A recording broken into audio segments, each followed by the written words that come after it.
What up, gang? Welcome back to Fort Consciousness. I hope you guys are having a blessed day. I am myself. Today we are talking about change and why it is so difficult for people to create change in their life. So stick around for a few minutes and I'll see you guys at the end. All right, so a couple months ago, I really started diving deep into neuroscience and kind of the brain and how it works. And I came across this one specific article talking about how we all have 60,000 thoughts a day. And in those thoughts range from the same thoughts that you've been having from a day ago to a week ago to a month ago to years ago. A gust of wind, dog bark, cue the truck. Let alone your entire life, basically. And I thought I understood what these neuroscientists were saying. I thought I really had a grip on that, but here I am 3 months later, and I'm still stuck in the same cycle. Now, don't get me wrong, I've improved drastically mentally. Mentally, my mental health is so much better. So much better. But I'm still finding myself in the same cycle of pursuing something and falling out of touch, pursuing something, falling out of touch, pursuing something, falling out of touch. And for so long, I thought I was aware of this cycle that I was in, but I simply didn't. And what makes it even more humorous to me is the fact that I had this information. I knew that your thoughts literally can range from a day ago to years ago. I knew that my life, my reality is all based on these 60,000 thoughts that we have each and every day. And I still am finding myself in a state of limbo. And only until recently, I picked up on this and I started seeing and I started realizing I was so caught up in this false illusion that one aspect of my life is going to be able to pick me up out of my current situation and make everything better, because I had this information that I knew that our thoughts create a reality and blah blah blah blah. But that's the paradigm. That's the paradox for so many people is you get information, you think you know it, then you say you apply it and you live by it, but then months go by and you're pretty much in the same spot you were when you found that information. Oh my god, how did I get here? So I think the overall point for this video, the overall vibe is that change takes time. Change does not happen overnight. It does not happen in weeks. It does not happen in months. It really takes, months to years to really cultivate change, to really bring a tangible reality that you want to see. Change does not happen overnight, guys. It never has and it never will. And if it does happen overnight, that's just luck. And I think that the part of this paradox that people get so stuck in is the fact that changing requires you to dissect 60,000 thoughts. Changing requires you to dissect those 60,000 thoughts and understand what made me have that emotional reaction, what made me have this emotional reaction, why did I react to that? Or changing your interest because that interest was based off of a previous lie that someone told me.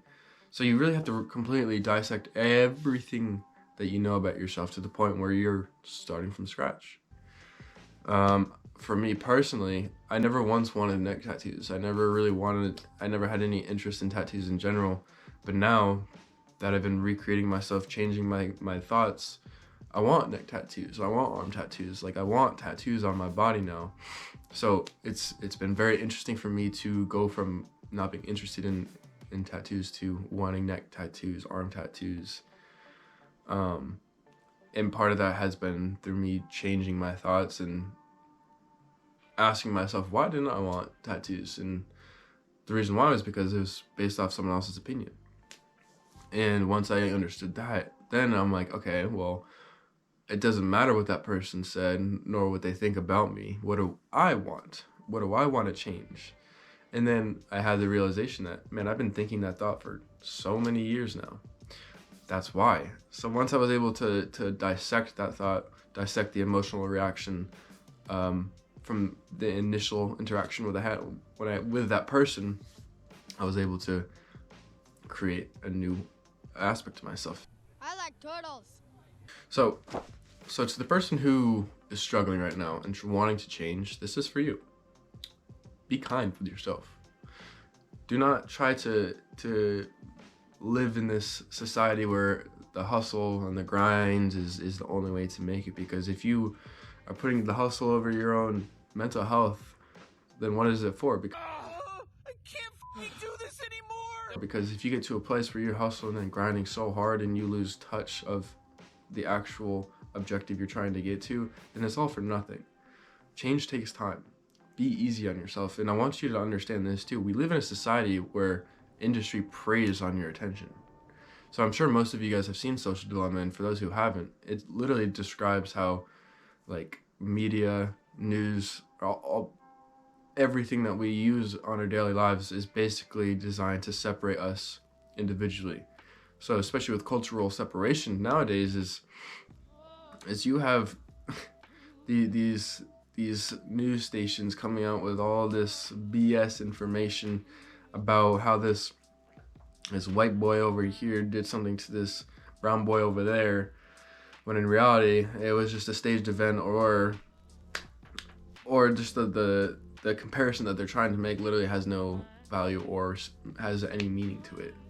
You know, so it's like one of the things that I've seen on news before, or in the educational system now, is teachers asking like, what do you see in this picture? And it's just a picture of like a brown person and a white person, and like they're trying to get them to be like, oh, that's a brown person.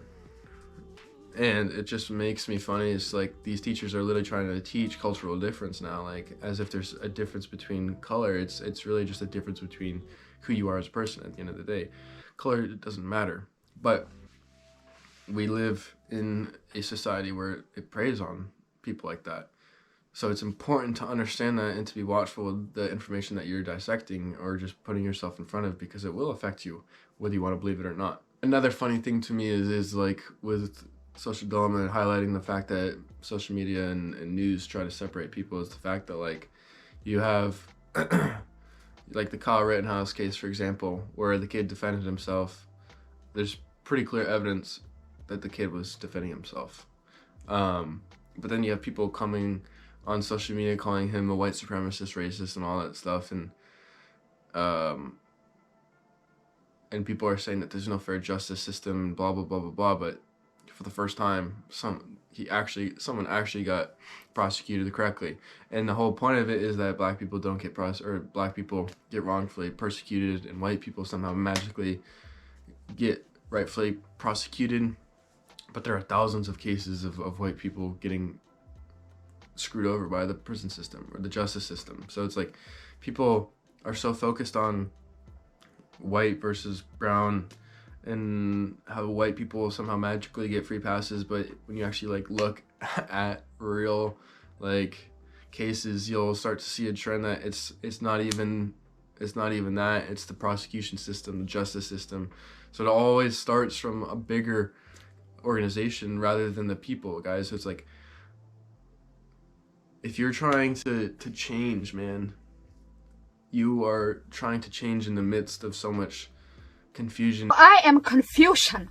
And division, so it's going to create a much more difficult experience when everything is just being bombarded and thrown at you. And that was what I liked about Social Dilemma, is it highlighted how much these companies and industries throw advertisements at you, because it's constant, it's 24/7, and it's just aggressive. So be kind to yourself, because we literally live in a society where your attention is a currency. And that's the thing too, is literally when everyone's competing for your attention, and your attention is thrown over here, then over there, then behind me, and in front of me, how do you expect to have time if your attention is all over the place? How do you expect to have time for yourself? How do you expect to actually create change for yourself if your attention is not even in your own heart? And I think part of that stagnation is designed.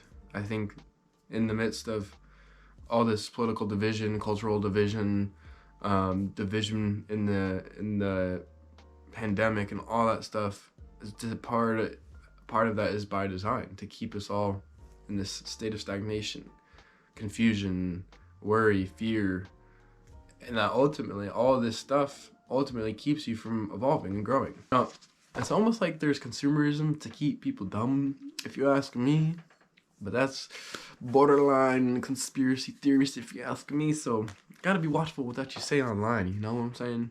And my final point is how everything is designed to keep your attention spans to a goldfish's attention span, which is pretty much multiple, like a few seconds, if anything. So we live in a society where industry praising our attention for currency, as a form of currency. We live in a society where everything is designed to be 2 minutes, 3 minutes. TikTok has 15-second videos that give you the highest dopamine hit you've ever had in your life. So go easy on yourself, whoever is watching this, who's currently struggled to trying to create change, to create a better habit, just a better life. Just be easy on yourself, and remember the things that I'm saying.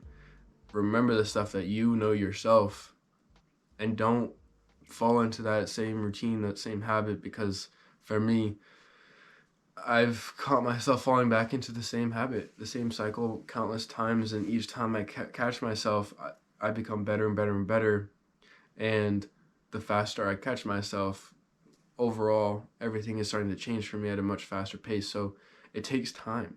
Be patient with yourself, love yourself, understand that we live in a society that's organized to keep us from evolving into the person that we are meant to be. So that's it for today, guys. Also, don't forget to check out the Patreon, because fire content in there, exclusive podcasts, exclusive videos, band videos, private Discord community, discount codes to clothing. Got a whole bunch of stuff for you guys in there, so check that out if that's something you're interested in. Don't forget to subscribe. Turn on your post notifications, because I have the best videos, and my videos are the best in the world, because I actually talk about real shit instead of fake guru stuff, fake BS. You know, we like the hard, greedy truth instead of the pluff, what you want to hear type B. You feel me? So yeah, guys, have a great day. I'll catch you on the next video.